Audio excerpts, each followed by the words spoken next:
Good night, everybody. Happy Thursday to the Ungovernables, the Captain's Crew, the LFA family, and the Groin Nation, coming to you live. This is live. This portion right now is live from the deep red state of Tennessee on rumble.com/LFA TV. This is Ungoverned, and I will prove to you, obviously, we would never, ever, ever tell anybody that we're not live. We don't do that. If we're pre-recorded, we say that. Now, the interview with Tim Hale is going to be pre-recorded, right? But we are live. There's your live chat, right? That's the ultimate way to say it. We are live. There is your live chat on the screen right here. So here's how it go. It's going to start going every Thursday real quick. And as people continue to come in, we're used to having pre-recorded shows on Thursdays. No problem. This is the answer to that question. If you'd be so kind as to let everybody know who does ask, if I don't see it, what we do on Thursdays now. The beginning and the end of every show on Thursdays is going to be live. The middle, when I usually jump on with Carl Higbee for Newsmax, the middle 30 minutes or so is going to be either a pre-recorded segment or something with a guest, etc. Today we have Tim Hale, January 6th political prisoner, joining us on the show. Very excited to have him back. Audience, you guys loved him the first time we had him, so he is back with us. Before we get to that, I got to get to a word from our friends at OFP Farms. Obviously, they have the crazy, amazing, fantastic, tremendous, beautiful outlaw soap that's out there right now. The We the People collection. More is going to be added than what we just have here. And then we'll get right into our interview with Tim Hale. Ladies and gentlemen, the outlaw soap from OFP Farms. Look at this bad boy. Trump's mugshot on it. You know he's the outlaw president. I said it on 1210 WPHD today. I am the outlaw president. And Crooked Joe is the Pampers president. That's what it is. I like that. The Pampers president. He wears the diapers. Donald Trump, outlaw soap. You see it. We the People soap here. Patriotic theme. We see it. It's amazing. Patriotic themed lip balm. This is the We the People Goat Kisses lip balm. We love goat kisses. Oh, they're so good. Ladies and gentlemen, all these patriotic products that OFP Farms is producing is generating a meltdown from the left, which means what? Billy Currington theory? They must be doing something right. And OFP Farms is doing a lot right, okay?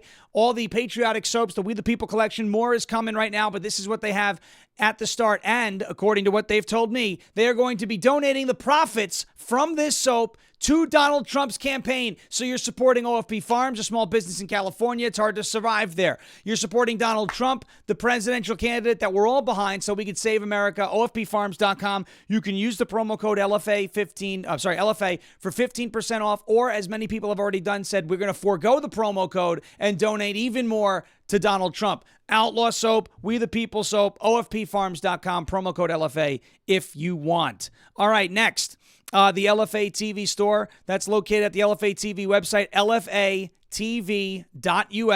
lfatv.us. Now, the LFA TV store right now is being rebuilt, ladies and gentlemen. It's being rebuilt. It is not available for you to visit. So, if you'd like to support LFA TV in the meantime, and you'd like to do so financially, you can hit the donate button right there on your screen. You see it. JeremyHerald.com/donate, LFATV.us/donate. The store is being rebuilt. It is supposed to be back online next month.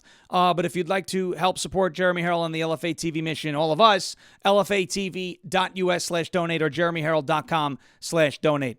Ladies and gentlemen, hit that thumbs up button. We got the interview coming up with Tim Hale, January 6th political prisoner. At the end of the show today, folks, I've got two clips. One of them, I think, is going to become a part of our outro permanently. Our conquering hero, who's not actually a hero because he hates babies, John Fetterman, had an amazing moment today in the Senate. A Joe Biden-esque moment, but then he laughed at it with himself. And Joe Biden in Italy, if you guys haven't seen this one where he just disappears, well, we're going to play that for you second half of the show as we come back from the interview with Tim Hale. But without further ado, this is our second now interview with Tim Hale, January 6th political prisoner. Please pay attention. You can support Tim and January 6th you can support Tim's mission and January 6th political prisoners and their families at patriotfreedomproject.com, and check out part 3 of their documentary, Due Process Denied, at dueprocessdenied.com. ungoverned.org. All that information is in the show notes below and also in the ticker above. Without further ado, here's our interview with Tim Hale. All right, ladies and gentlemen, Captain's Crew, Ungovernables, LFA family, McGroin Nation, let me tell you something. Now, we are back with a guest. Look, you all loved them the first time. You're like, this guy's great. Political prisoner, January 6th. This guy's great. He's got to come back. Well, luckily, there's always something going on in J6 world. And our guest today, who I told you had been coming up for the better part of a few days, saying, hey, we're going to have a great interview Thursday. You love our guest. He's coming back. He's going to be joining us again here for another conversation, some updates in J6 world. Are we going to see a Supreme Court ruling on obstruction of an official proceeding, 1512. That was that Department of Justice, DOJ 1512. The 20-year felony charge actually came from an Enron case that they're using against January 6ers. Weird. They tell you it's an insurrection. None of them have been charged with 18 U.S.C. Section 2383, the Rebellion and Insurrection Act. Weird why they didn't use that statute. That's very strange. They use something else. It happens to carry a longer sentence and sounds a lot more, what happened on J6, even though we know there were a bunch of infiltrators and a lot of shadiness that goes on. And this guy that we have has been doing a phenomenal job putting out videos. If you're not paying attention to him on Twitter, Lewis of Monmouth on Twitter. Story time is my favorite time on Twitter when he starts telling stories, starts giving us some insight. There's a lot going on in J6 world, so without further ado, please welcome back to Ungoverned, Tim Hale, political prisoner, January 6th. What's up, Tim? How are you? Hey, thank you for having me back, Sean. It's a pleasure to be back. I'm doing swell. Are you doing swell? I hope you're swell. I'm doing swell. Nobody's ever been as swell as I am. I'm doing so well and incredibly. You think that's where the term swell came from? I'm doing so well. I don't know. It just hit me now. Maybe it is. Maybe it isn't. There might be something to that. We should investigate. We could do a deep dive and we'll see what happens. But Tim, since the last time we had you, first I wanted to let you know the audience absolutely loved that first interview. It was running. They're like, this guy's great. You did a great job, brought great information, great energy. And so here we are. You're back. The people ask and you shall receive. That's what we are. We're men of the people here on Ungoverned. So I wanted to say, first of all, thank you for coming back. The audience is very excited about it. But now, any day now, we may be getting the Supreme Court's ruling on the application of the obstructing an official proceeding charge, which came out of the Enron case, had to do with witness tampering. And the ironic thing is, just like everything else with the left, including Joe Biden, now claiming that the Department of Justice was weaponized against Hunter, which is the funniest thing I think I've ever heard, and more proof that the guy definitely has dementia. But, it's funny because the January 6th committee, Hillary Clinton, and other folks who either tampered with, destroyed, or did not turn over evidence under federal subpoena, more accurately, violated that 18 USC section, not section 2383, that DOJ 1512 obstruction charge more than anybody on January 6th. But we're having we're on ruling watch. I'm told it may happen either this week, it may happen next week. It would be really cool if it did for reasons we'll talk about later. But what do you see happening with this 1512 obstruction of an official proceeding charge? When do you have any inside information about when the ruling's going to be? And what do you think the ruling's going to be? I know nothing. No, I don't have any inside information. The consensus, Sean, would be that it's more than likely that SCOTUS will overturn the applicability of 1512. So, all eyes are on the court in the coming days. There are a few days it could drop. So some people think it'll be this week. Some say in a couple of weeks. But more than likely by the end of June, we'll have a decision. And you're right to make the observation that has to do with the Enron. It really had to do with the destruction of documents. Keep in mind, the original statute goes back to the 80s. It's actually tampering with a witness. And then the stub statute from the Enron was added in 2003. That was for destruction of documents. That's what obstruction of an official proceeding actually is. Because Congress actually has like a quasi, we think of three branches. The legislative branch actually has some judicial powers. So they have the power of inquiry. So, when they're getting roadblocked with something like destruction of documents, That's really what the charge is for. It was never applied. It was supposed to be applied to the certification vote. So I'm thinking that based on what we know from the oral arguments that were made, and based on the legal arguments that guys like my lawyer Nick Smith have crafted, I don't think that there's really any good pushback that can be made from the more liberal wing of the court. I'm going to suggest more than likely it's going to be I think it's going to be a solid majority. I don't want to get my hopes up, fingers crossed. Right. But from what I could tell, even the not reliably like hardcore conservative judges were really just kind of picking at really just picking apart everything the DOJ was saying. That does give me some hope. And there's just a lot of revelations coming out now all of a sudden too. I don't know if you noticed the videos about Pelosi taking credit for January 6th. We say Nancy Pelosi. See, a lot of people think I just do Donald Trump. I do Nancy Pelosi. I can't stand her. Actually, and this is me talking. Need to pass the bill in order to see what is. Oh, yeah, pass the bill. Pass it in order to find out what you're passing. Most ridiculous thing in the world. I actually think, have you ever seen the movie Night at the Museum with Ben Stiller?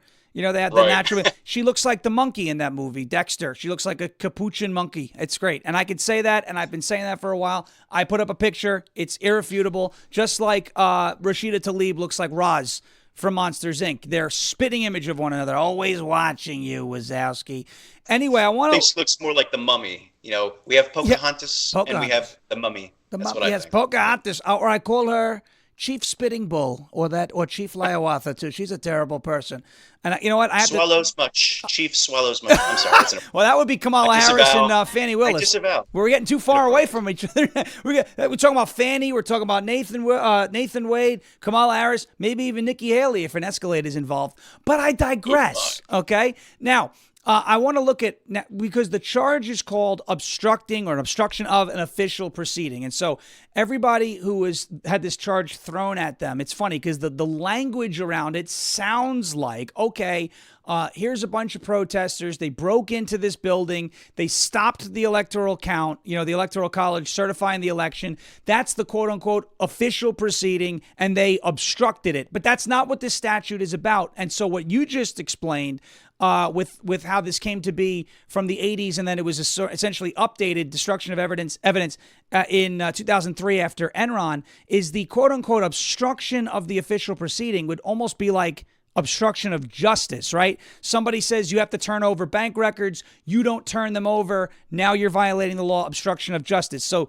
Congress's quote-unquote official proceeding in that case would be the gathering of the information, right? You said they have this judicial power. So the gathering of the information, the investigation that Congress would be conducting would be the quote unquote official proceeding, right? And the obstruction would be the destruction or refusal to turn over the evidence. Again, sounds like something that Hillary Clinton did. Sounds like something that the January 6th committee did, except now they're using the charge against people who trespassed. What is going on here?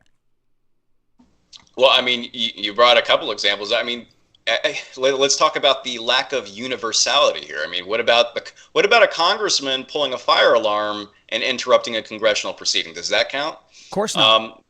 Yeah, I mean, but we see this weaponization of the law, and you can see what they're doing with Steve Bannon right now. How many times have the Democrats refused to testify in front of Congress? Right. So yeah, I mean, ultimately the charge does revolve around basically the obstruction of Congress as a body that is investigating. But the certification vote is really just ultimately it's a vote. It's not an investigation. It's not a quasi or judicial proceeding. So yeah, has absolutely no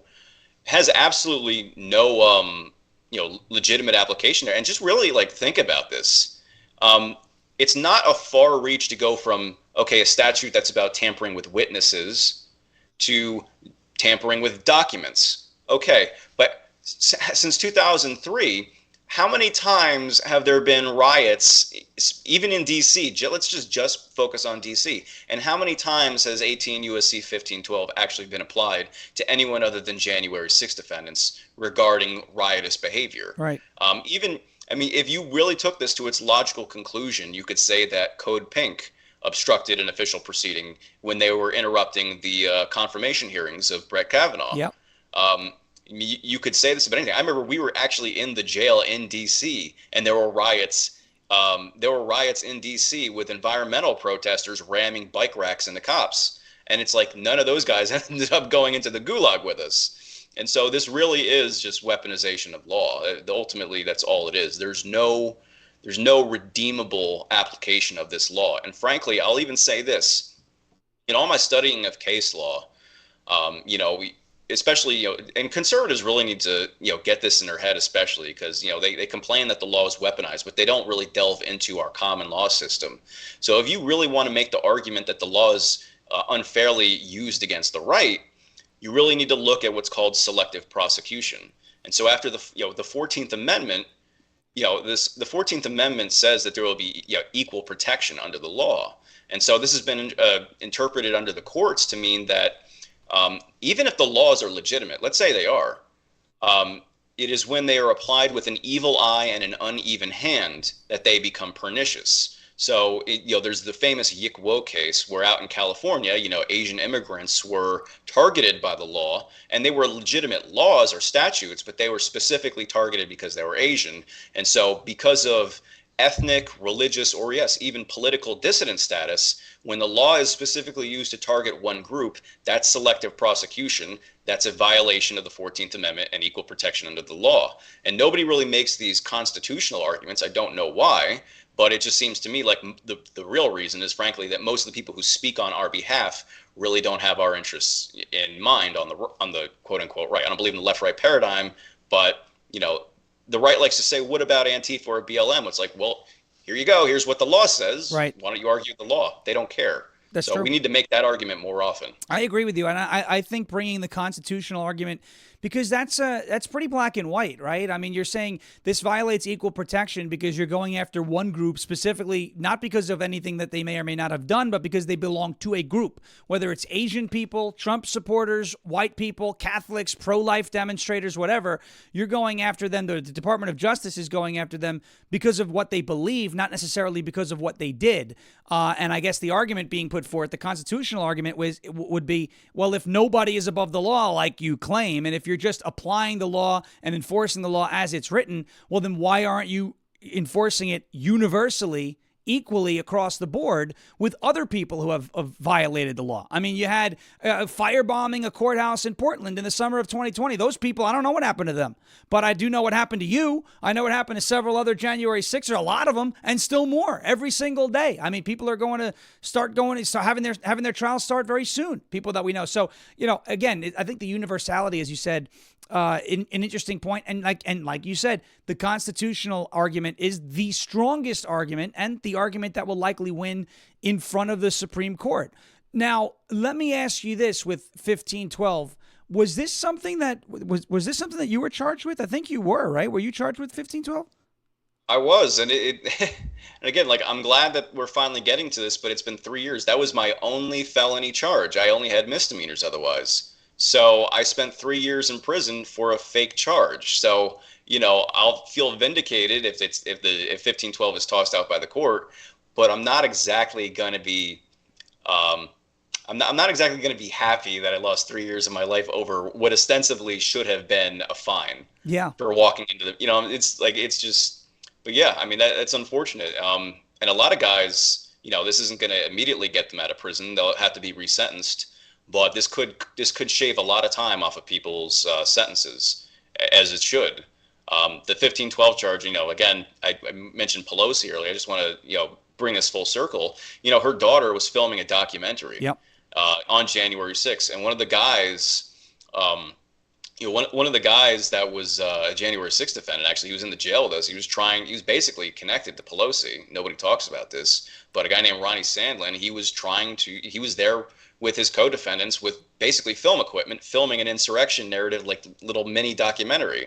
And they were connected. I mean, so it's like nobody realizes how fake this is. And so I bring those defendants up, not just because of the Pelosi connection to show there's some sort of inside job here, but also just I always reiterate this: inside the DC jail, these co-defendants, acknowledged that they were caught in drug conspiracies in 2020, and that's really why they were at the Capitol. Got it. And so that's the case. And these are also the same defendants who had 1512 upheld in federal court. And so the first time the federal courts upheld 1512 for J6 defendants specifically was for federal informants. And it's not just being used against January 6 defendants broadly or specifically, but also against President Donald Trump. So that's why it's really important this charge gets tossed out, because this was probably coordinated and planned years in advance, not just to sabotage 2020, but really for 2024, which we're seeing play out right in front of our eyes. So what happens to you, and what happens to other defendants who were charged with 1512? You served your sentence, you're done, you're out on the other side of that. But what happens, for someone like yourself? Let's say 1512 gets overturned. Step one, what happens? Does that part of your conviction and record come off immediately? Is that how that goes for you and other J6 defendants who have been hit with this charge and have gotten through the whole thing now? Unfortunately, no. My understanding is that actually I'm going to have to go back in front of the court and be resentenced. Now, it should still be time served because, a misdemeanor at max is a year, and I've done 3 years out of a 4-year sentence. Right. Theoretically, I would like to think that the court will remove my probation status because I won't be a felon anymore, right. But I think I've more than, paid my debt to society there. But no, my understanding, and I could be wrong, but my understanding is the gates aren't just going to fly open for a lot of people. They're going to have to go back to court, be resentenced. And this is also this is very disturbing too, is that a lot of these prosecutors are already signaling to the court in their motions that even when 1512 gets tossed out, which the DOJ is expecting too, they're just going to ask for higher sentences from the court for the other charges, or extended, or what would you call it? Enhanced, an upward departure. Yeah. And enhancements, upward departures, and even consecutive sentences instead of concurrent. Typically, the judges will, not be so, even the judges typically will basically take all your charges and you'll just do the time for the worst charge. Right. They'll stack it as one, or it'll become a concurrent sentence. Right. So in other words, like if you have 3 misdemeanors and it's 1 year for each, they're not going to make you serve. They normally don't make you serve 3 years. They'll make you serve the 1 year concurrently to satisfy all of the misdemeanor charges. Exactly. Right. It's considered, despite having multiple charges, it's considered multiple offenses. It's considered one case, and so they basically truncate it as the longest. The longest charge tends to be what your sentence will actually be based off of. But what a lot of these prosecutors are saying now is that they're going to ask for consecutive sentences. So, just imagine that. Let's say I had 3 misdemeanors and the max was a year for each of them. Well, I served 3 years, so theoretically, if I did not originally get a concurrent sentence, if it was going on right now, they might have asked for a consecutive sentence. So I'd still do 3 years for misdemeanors. That's crazy. That's what they're asking for. It's not a guarantee, but a lot of these, a lot of the shenanigans between the prosecutors and the judges doesn't give me a lot of hope. So I hope a lot of my friends who are rotting in prison will just get out, but I also have to be realistic that they're trying to keep people in prison to make examples out of them. I think so too, and I think that proves it. The fact that they're going to say, all right, well, you threw out the charge that can go up to 20 years, right? The 20-year felony charge of 18 USC, 1512. That's that 20-year felony. It's really crazy. And by the way, the Rebellion and Insurrection Act, I think, only carries a 4-year sentence. I'm pretty sure 18 USC Section 2383, Rebellion and Insurrection. So that could be another reason why they're not using that statute, and they're instead using this one with the 20-year sentence. They're forcing more people, intimidating more people into plea deals. But now you're seeing the prosecutors. They say, all right, you get rid of 1512. Well, now we're going to ask these biased left-wing activist judges to sentence these defendants to consecutive sentences. So 3 misdemeanors could mean 3 years in jail, not 1 year concurrently to serve out, and serve the time of those charges concurrently, which is ridiculous. And that just goes to show you this is a witch hunt and a political hit job. Now, how long is this resentencing process? Let's say, so you're out everything's you're on the other side of your prison sentence. DOJ 1512 gets tossed. The obstruction charge gets tossed. You go and you're looking for a resentencing to, I guess, have that removed from your record, right? That would get that off your record. How long is that process? Well, first, I don't even necessarily think it removes it from your record. So I don't think that getting it resentenced or dropped necessarily gets you I guess you would call it an expungement. Oh, wow. I don't even think that's true. Okay. Again, I'm not an expert on expungements, though. Frankly, from what I've heard, expungements don't actually do anything. Okay. Realistically, it's always gonna show up. You know what I'm saying? In some way, yeah. Yeah, and especially after all the hullabaloo over the past few years, your name's out there, everybody's gonna know. But right. I would say that more than likely the resentencings will probably happen fairly quick, because that's kind of that's a serious, court antics aside, that's a serious, constitutional issue, that you have people serving sentences for, crimes that. Okay, so let me backtrack. Typically, when the higher courts overrule something, they write orders and they kick it back down to the lower courts, like, yo, you got to fix this. And so it goes down the pipeline, and so the lower courts basically have to follow the directives of the higher courts. So more than likely, when that decision hits, all the lower courts are going to be on notice. But it is still going to, I would say, fairly soon, people are going to basically put in like a deluge, a tidal wave of motions to be resentenced, or have sentences vacated and stuff like that. But it could take a while, because I would not be surprised if there's a huge backlog. Right. And and keep in mind too, like everything's a little different. So like an appeal could take years. Right. It's not all cut and dry. I think more than likely, though, we're going to start seeing the first cases within a couple months, more than likely. Okay. I think. All right. Well, I mean, it's progress. It's moving in the right direction. And is there any way, you said you spent 3 years in there because of this charge, but is there any way that someone, is there a potential wrongful conviction suits that can come from this? Or is it not, because the law was not ruled inappropriate until after a lot of these people were convicted on it? I mean, is there any possibility for that, or no? I don't want to speak out of turn, because again, I'm not specifically.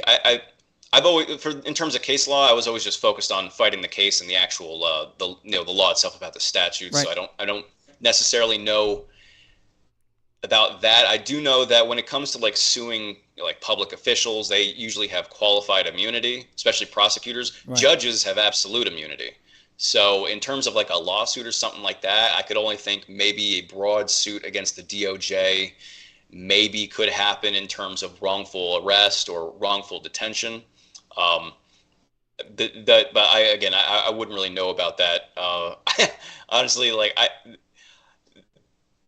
a lot of people think about that, and a lot of people say it like, oh, you should be compensated. You should be compensated. I would honestly, I would forsake any penny if I knew that everybody else would just get out of prison. That's my main priority. Yeah. But you never know. Be like, all right, we know what we did. Here's this. Just shut up. Don't talk about this for the election. But I just don't. They're gonna. If something like that were to happen, they're gonna have to be dragged, kicking and screaming. I'm sure. Keep in mind also, and this is the really disturbing thing, a lot of defendants actually have civil suits against them from the Metro PD. The Metro Police are suing Jeff McKellop for various things. Julian Cater, the guy who was wrongfully accused of murdering Officer Sicknick, Sicknick's family is suing him. So there are civil cases against several defendants. It's completely egregious.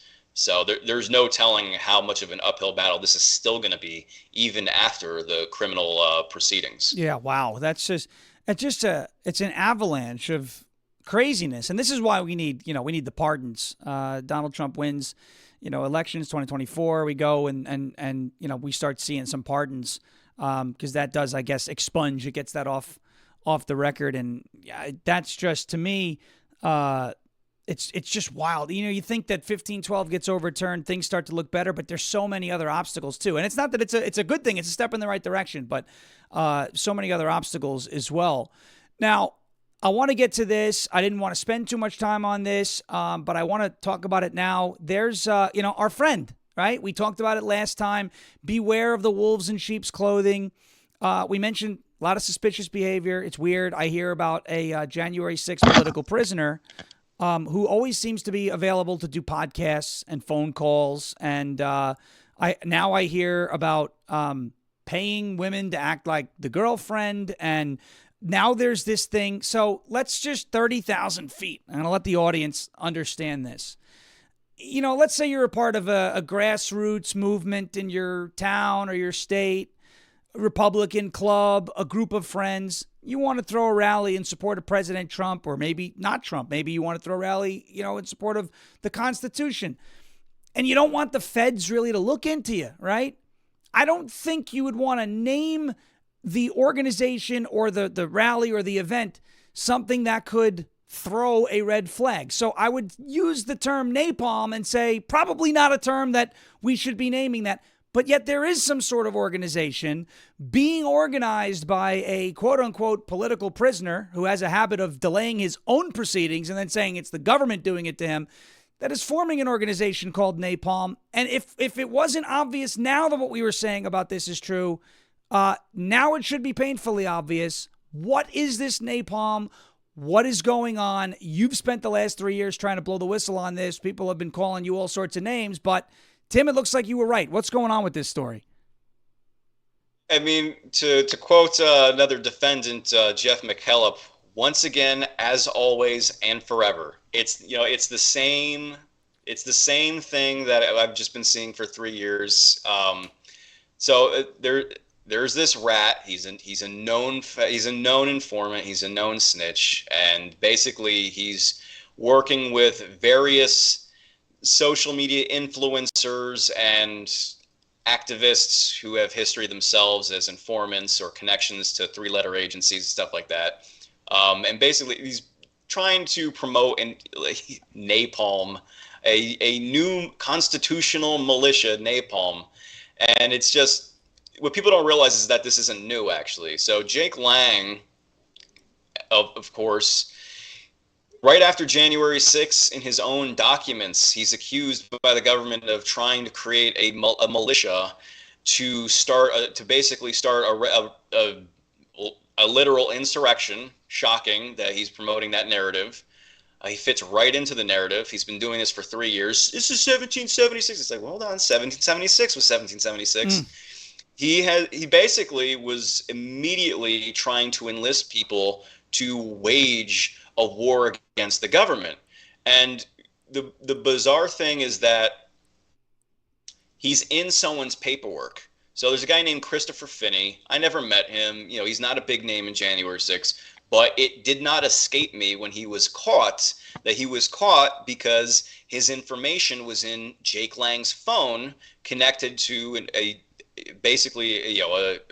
encrypted, whatever you want to call it, a secret militia he was starting after January 6th. He got someone arrested. All right, and that's all and honestly, like, you could say, oh, it was an accident. If they take someone's phone, they're going to inevitably find. So okay, let's go down that, devil's advocate, scenario, we'll say, right? Benefit of the doubt on that one. All right. Yeah. Okay. Well, why during the entire time he was in the D.C. jail with us was he trying to get me and Jeff McKellop, the Oath Keepers, and all the veterans in there who had history with firearms training or military duty? Why was he trying to get us to join another militia? He literally, and keep in mind also, he tried to get the Oath Keepers, who were being charged with seditious conspiracy, to sign a document saying that they were proud seditionists. He tried to get people to sign a document that he called a new Declaration of Independence, which declared that they would basically identify the U.S. government as an enemy of the country that we would violently overthrow. I mean, how stupid. I mean, it's just stupid. And now, of course, I've been trying to warn people for 3 years. He's doing it again. And it's so on the nose too. Like, it's almost like they're not even trying anymore. But the big thing to me is not, I had told you earlier, a lot of smart people fell for January 6th. Right. So you can guarantee a lot of dumb people are going to fall for this. Yeah. And so it really just reeks as a replay of that, the Wolverine Watchmen militia. This is a honeypot. This is going to be a repeat of the Michigan kidnapping plot, the Fednapping plot. Yeah. Where like what 2/3 of those dudes actually turned out to be informants. A bunch of the defendants that actually, it actually ended up just cooperating anyway. So at the end of it, it's like what 5 dudes actually end up getting screwed over for what a bunch of other people set them up for. I mean, this is really like the future of this country if it doesn't stop now with the Lang stuff. This is never going to end. The Proud Boys were infiltrated. The Oath Keepers were infiltrated. There were 3-letter agency contacts within all those organizations. A lot of good people were in them, and I rotted in prison with them. But we can't like, look, yeah, you have a constitutional right to bear arms and to form militias and all that. I believe in that. Okay, cool. I'm all with that. America, whatever. But we need to be realistic about how the feds and 3-letter agencies have been operating for decades. They infiltrate everything from the Ku Klux Klan to the civil rights movement. There's no organic movement that they won't try to infiltrate, let alone something clearly fake as this. This is fake and lame. And it's so obvious. It glows in the dark. And so it's just like, I'm just tired of this. I don't know what it's going to take. And it's an election year. I mean, like, there's no, like, anybody looks at this. I mean, come on. It's an election year. The guy doesn't even support Trump. He didn't vote in 2020. He's not a conservative. He's an anarchist. And he hates President Trump. But he's pretending that he's this MAGA, like, warrior. He called himself, I mean, this is if I didn't know better, I would say it's just mental illness or whatever. But I mean, but he's just a bad actor. He's a sociopath, and he doesn't have the luxury of having likability or charisma. So he's just a liar, and he sucks at it. I remember one time in the jail, he tried to convince us he was a veteran because he assaulted the police for 3 hours. Come on. And so what he did was he took, how they have books of stamps. There was, in 2021, the stamp that we had in the DC jail for mail was this Purple Heart stamp. So it was a stamp with a Purple Heart. Okay. He sticks it on his jumpsuit, and he says that it's Purple Heart because he was a veteran on January 6th. Come on. And I'm not even, Come like, on. This, How do people not see? Well, look, I don't know. I didn't know that until now. But I mean, I'm not surprised. How do you not see through it? I'm just saying, like, at this point, I can't even make this stuff up at this point. And fortunately, like, I have so many receipts and stuff like that. And, when I tell people he started a cult in the jail, they're like, is that an exaggeration? No, it's not. Here's all the receipts where he calls himself,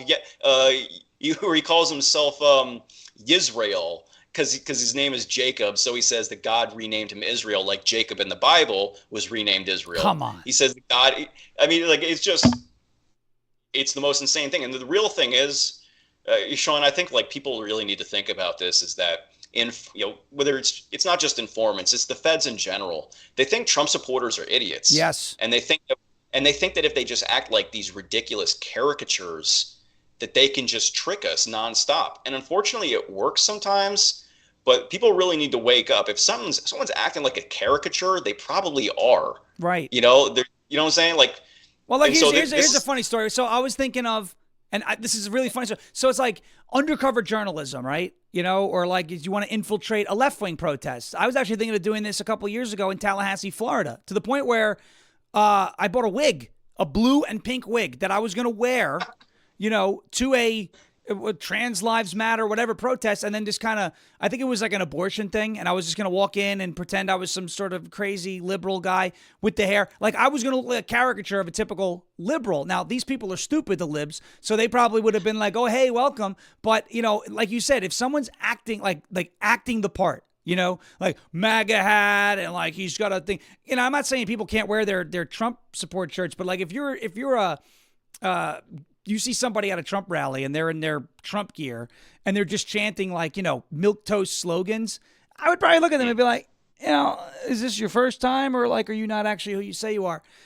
Acting as being the caricature, it's like Halloween. You could dress up as Barry Bonds or, Zelda or Darth Vader, but you're not actually that person. So you have to act, and it's just not, I don't know. I feel like this is one big act with this guy. That's what you're saying, right? It's just a total show. Yes. Yeah, I mean, it's completely scripted. It just glows in the dark. The only people, I mean, I think I did a number on him once I finally got out. I kept quiet, and then I came out swinging. I'm like, receipt. And so it seems like the only people who still promote him are, like, again, like people like Ann Vandersteel, who was in the Capitol building, never got charged, and she still promotes CIA propaganda. You got all these people connected to shady stuff, and they're the only people promoting him. And then I think there's some desperate, like, I don't know, older like radio people or whatever who promote it. And it's like, okay, but by and large, if you were a FBI informant and you're promoting the guy, I'm probably not going to join his militia. Right. That's the other thing. There's a lot of ex-feds or informants that are like around him, and he's like, "Hey, join this group." Why would I join a group with all these feds? Why would anybody do that? I don't get it. It makes no sense, and it's like it's never ending. And it's just so on the nose, and it's just like I'm looking around like, am I insane or is everyone else? I'm like, what is going on? It's but this is the thing, is like that's the definition of astroturf. Yes. And again, it's like it's not a conspiracy anymore. I made the claim earlier, like the feds infiltrate everything organic, and if they don't have something organic to infiltrate, they make something on their own. Right. And so it just reeks of Operation Mockingbird. I really do think that, and again, I could certainly be wrong. I can't see the future, but from all the behavior I witnessed, hearing him snitch on the phone, just his general behavior, his bizarre media connections that he should not have. Very strange. My prediction is that, let's say the 1512 is dropped. He doesn't have it anyway because he had Judge Nichols, so it wouldn't even apply to him anyway. But despite being literally the most violent person on January 6th, he's going to be working off some of his time, playing pretend right now in prison. He's going to get out pretty quick, and then he's going to become essentially like this social media influencer. He's going to become basically, like I said, an Operation Mockingbird operative, because we don't live in the age of print media or cable anymore. Right. We're in the age of social media. And so that's really what I think it is. You're going to have some January 6th defendants. This is why I don't promote necessarily January 6th defendants running for office, which there's nothing against that. Sure. I don't promote January 6th defendants as, to make them famous. There are a couple who've become big names because the media focuses on them a lot. Sure. But in general, like, if we are who we say we are, we're random nobodies. Right. We don't deserve to be famous. So when that happens, like, so automatically in my head, I'm thinking, is this controlled opposition? Is this gatekeeping? And that's what I think is going to happen. I think you're going to see a lot of J6ers become sort of like, well, what they would like the public to think already, that they're the thought leaders. It's just crazy. Like some 27-year-old junkie is going to be the thought leader for a dude who's twice his age. Yeah. I don't buy it, but I think that's the mold they're using. I think that they're going to try to, put these people on a pedestal and make them basically infiltrate the conservative movement or the MAGA movement, even though they have no connection to it. I think more than likely that's what they're going to try to do. It's going to be some infiltration thing, COINTELPRO, whatever, and they're just going to try to mold the political realm in the years to come. More than likely. That's why I call it out now. It's crazy because we talked about it last time, and I'm like, there's some red flags here. Okay, you're calling from a government facility. You're talking about, January 6th to media. You think they're not listening, right? Or even if they're listening, why would they let it happen, right? Like, unless they didn't. I'm talking about the government. Unless they didn't want it to happen, or if this is their mouthpiece to shape a narrative and a larger plan here. And I'm not someone who usually digs too much into the psyops and the conspiracies and like this is a distraction from what's actually. But this case is so like it slaps you in the face. This guy always has a phone, is on big name podcasts, getting write-ups from all these people. Like he can bounce calls through the Philippines. The Bureau of Prisons has no issue. No problem. People say they're on the phone with them. They're not hearing that recording that says you're speaking to someone, in a federal penitentiary or in a jail or a prison. Here's one thing I am seeing though. I am seeing a lot of people now starting to say on social media, because this napalm thing, hey, I heard stuff might have been up about him now. This is my breaking point. Good, because this is so painfully obvious that this napalm, why would you name it that? If you're really trying to, join my militia, I'm going to organize a militia from prison. Not a good idea, especially if you are who you say you are. You're not a Fed, you're a Trump supporter, you're American patriot. Why would you put other people in that situation? So I'm glad that people are seeing the truth now. at least what appears to be the truth about Jake Lang. And I hope more people can be, wise to this and aware of this, because it does have the ability to get a lot of dumb, and I don't even want to say dumb, naive people, because they'll look at something and say, oh, you were mistreated by the federal government. That sucks. That happened to so many J6ers. I believe you. It's like the Nigerian prince who emails the 87-year-old, you won the lottery, give me your social security number. And next thing you know, like an elderly woman's bank account gets drained by some scammer. I don't think that's a dumb person, but necessarily it's a naive person, doesn't know any better. People need to know better. That's an apt comparison, because I don't know if you saw the long X thread I made. I literally, look, science has not, proven the existence of eidetic memories. It's sort of a fictional trope, but I have a really good memory. So he would just run his mouth and mouth and mouth, and I just remember this stuff. 3 years later, I get out. I found like 10 years worth of him scamming people with these fake businesses and online ventures and stuff. So he is the Nigerian prince. So anytime if someone emails me tomorrow and says, you won the lottery in Nigeria and my name is Prince, whatever my name is, that's Jake Lang, essentially. It's crazy. Just give me. I got you. But that's what it is. And that's the other, again, like, we don't need to get into all that, but like, that's the other big thing too, is that he is a humongous scam artist. Yeah. And so, like, is he cooperating because he got caught with all the drugs he'd brag about before January 6th? Or is he cooperating because he got caught in some financial crimes, which involve wire transactions, which is obviously cross state, so that makes it a federal offense. Right. We can't know specifically, exactly, but dude, just all around, why is this con artist, cult leader, snitch, anarchist, Trump hater, Fed, basically, why is he the face of January 6th? Why are they always trying to, and again, it is what it is. That's who they want to be the face. Question. That's the thing. They've trotted him out. They want him to be the face. Mike Benz talked about this, and I'm not talking about how Taylor Swift is owning the NFL, but they would use these people with a following or someone who they want to put out in front of the cameras as their poster child to talk about something, and that seems to be Jake Lang, the controlled opposition, as you're saying. I want to ask you one more question before we have to go, because we only have a few minutes left. But you brought up Pelosi and this new stuff that came about with her actually taking responsibility. She said, "I take responsibility for not having them prepared for more." In the car on January 6th, she did this. Donald Trump, in an interview with fake news Kristen Welker, said, "I had the National Guard, I had them," and Nancy Pelosi said no. We've been saying this forever. Baseless conspiracy theory. That's what they said. Now Pelosi is admitting it. What are your thoughts on that?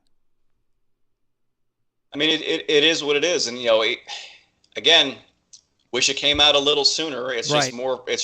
just more proof that these people are never held accountable.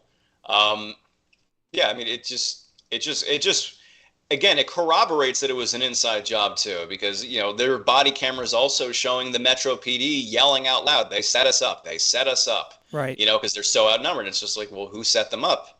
The Metro PD answered to Mayor Bowser. The Capitol PD answered to Nancy Pelosi. Right. Trump has nothing to do with this. Trump didn't make anybody do anything that day, and Trump offered support. His hands are completely clean.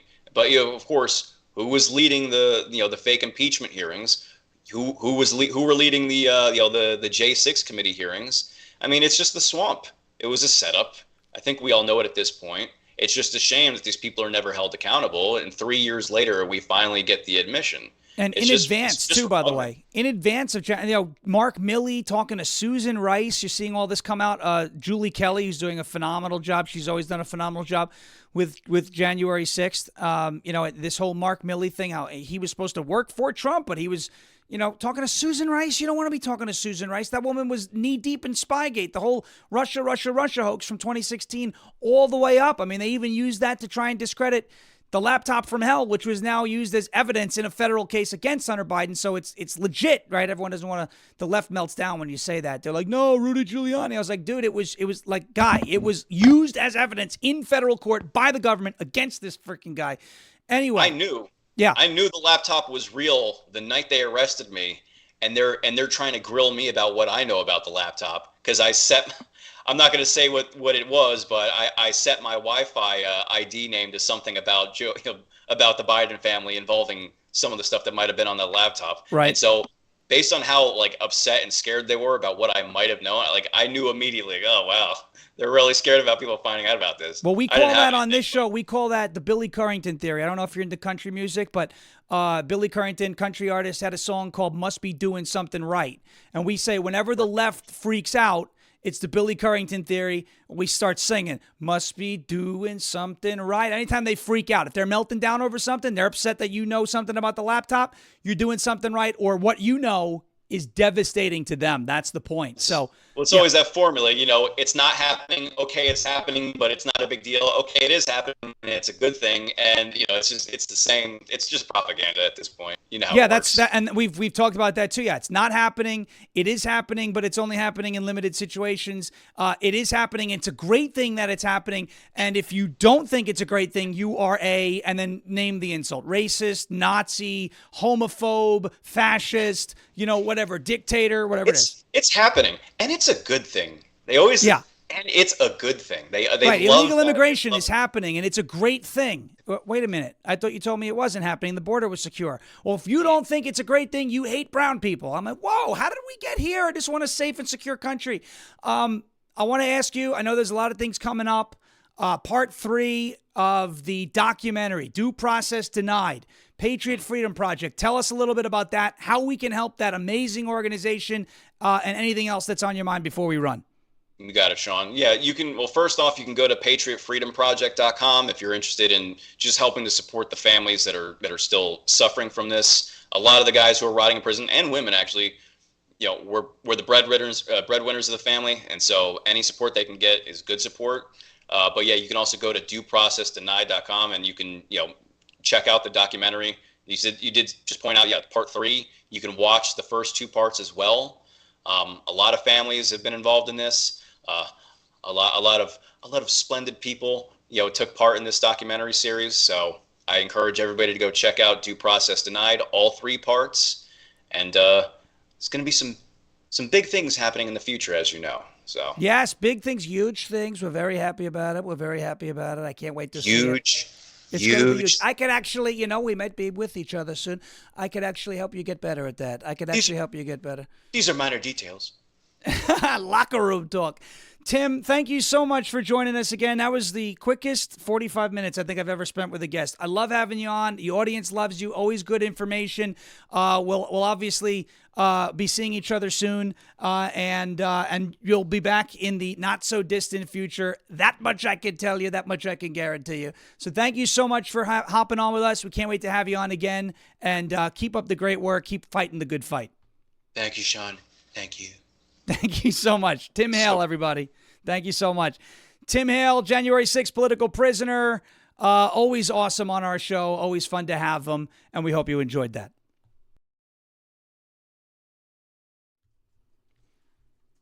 All right, welcome back, ladies and gentlemen. Still back live here. Hope you enjoyed the interview with Tim Hale. I adjusted my camera a little bit for Newsmax. That's why it's off a little bit. That was Tim Hale, January 6th political prisoner at Lewis of Monmouth on Twitter, X, wherever you'd like to, however you'd like to refer to that platform. Before we go, I got to get to a word from our friends at Ammo Squared. That's AMMOsquared.com, ammosquared.com. Never get caught without ammunition. Instead, you should join this amazing program. Ammo Squared helps you stay stocked up on ammunition automatically. It's a unique way to invest in ammunition. You buy low, dollar cost average over time, and cash out when prices rise and take delivery. Also skip the high prices on the market. There's no minimum, no memberships needed, and no extra fees. Customers can buy ammo on a small budget and watch it grow over time, just like a savings account. You could even buy less than a box and even less than a single round. Fractional rounds of ammo, like fractional shares of stock at Robinhood. Ammo adds up over time, then it becomes full boxes, and then it is shippable, and you get free shipping on all orders valuing over $250. Typical customers accumulate for 3 to 6 months and then ship, but some ship themselves ammunition every single month, and others accumulate thousands of dollars worth of ammunition and ship every single year. That is, or every few years. That is ammosquared.com, AMMO squared.com. I promised you some fun stuff. First, Joe Biden in Italy. Did you see this?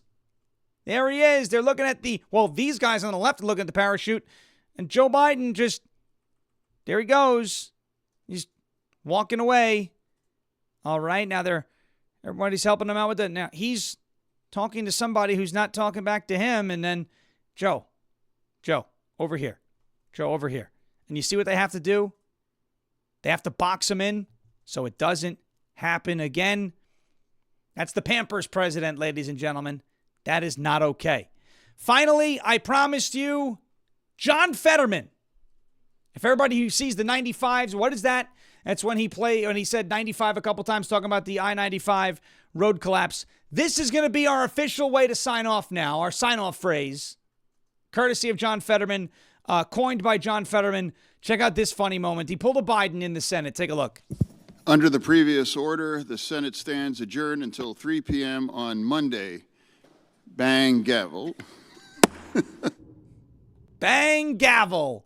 Well, John Fetterman read the command from the page, realized what he did, and then cracked up about it. It was a humanizing moment for that guy. He just got done with a car accident, too, and thankfully everybody is okay. Bang, gavel. That's how we're going to leave, folks. Bang, gavel. Ladies and gentlemen, thank you so much for watching and listening. As always, we greatly appreciate it. We are always happy to be here and happy to figure out a way to kind of be hybrid live on Thursdays now. Hopefully you enjoyed the spot on Newsmax as well. Will Johnson coming up next with Culture Wars at 6 p.m. Based America with Drew Hernandez at 7 and Stone Zone with the great Roger Stone at 8 p.m. As President Trump says, we will never give up, we will never give in, and we will never, ever surrender. And if all else fails, we will just become ungovernable. Thank you. God bless you. God bless this one nation under God, indivisible, with liberty and justice for all. Ladies and gentlemen, please follow us anywhere you get your podcasts. Please follow us here on this channel, rumble.com/LFATV. Hit the follow button. Anywhere you get your podcasts, Apple Podcasts, Google Podcasts, Spotify. Search Ungoverned, hit subscribe. It's totally free. farishmedia.com. Sign up for the email list. That is totally free. 8 p.m. Central Time cutoff tomorrow. So you get your email on Saturday. If you're already signed up, you have nothing to worry about. And last but not least, hit the thumbs up button. Help this show fly up the charts. You know that's what does it. Hit the like button. Make sure you share it with your friends and make sure you're following this channel, rumble.com/LFATV. We'll be back here, same time, same place, rumble.com/LFATV for Ungoverned at 5 p.m. Eastern. Until then, have a great rest of your day and bang gavel. We'll see you tomorrow.